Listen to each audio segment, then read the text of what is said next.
દર્શક મિત્રો, વેલકમ ગુજરાત ન્યૂઝમાં આપનું સ્વાગત છે। પ્રાપ્ત માહિતી અનુસાર top line shoes company Jambusar road પાદરાના કર્મચારીઓ પર થયો અન્યાય। પગાર તેમજ વળતર આપ્યા સિવાય નોકરી પરથી છૂટા કરી દેવામાં આવ્યા તેમજ કંપની બંધ કરી દેવામાં આવી। કંપની ચાલુ થશે તો પગાર તેમજ વળતર તમને મળી જશે, પણ હજુ સુધી કંપની ચાલુ કરવામાં આવી નથી, માટે લેબર કોર્ટમાં કેસ દાખલ કરવાની ફરજ પડી। લેબર કોર્ટમાં પણ હજુ સુધી એ તારીખોમાં હાજર થતો નથી, માટે લેબર કોર્ટે પણ કંપની વિરુદ્ધ નોટિસ ફટકારી। Bureau report Manoj Solanki.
તો શું સમસ્યા છે તમારે?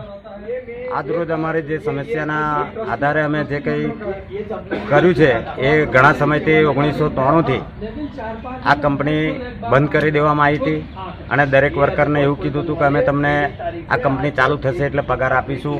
બીજા નંબરમાં કે આ કંપની જે બંધ કરી એના બારાની અંદર એ લોકોએ કોઈ નોટિસ નહીં આપી કે કોઈ નોટિસ પગાર નહીં આપ્યો. દરેક વર્કરને છૂટા કરેલા છે. બીજા નંબરમાં કે વર્કરોનો પગાર પણ બાકી છે. જે ચાલુ રોજમાં જે દિવસો ભર્યા છે એનો પણ પગાર નથી મળ્યો. અને એ વિષયની અંદર અમે ઘણા ટાઈમથી અમે આ કેસ કરેલો છે. કઈ જગ્યાએ કેસ કરેલો છે? આ લેબર કોર્ટમાં છે. તો એ લેબર કોર્ટમાંથી 2-3 વારે હાજર કરાયા પણ હાજર થયા નહીં. અને એના બારાની અંદર કોર્ટે હુકમ કર્યો કે આ માણસને હાજર કરો, પણ તે છતાંય આ હાજર થતા નહોતા. કંપનીનું નામ શું છે? ટોપ લાઇન શૂઝ લિમિટેડ.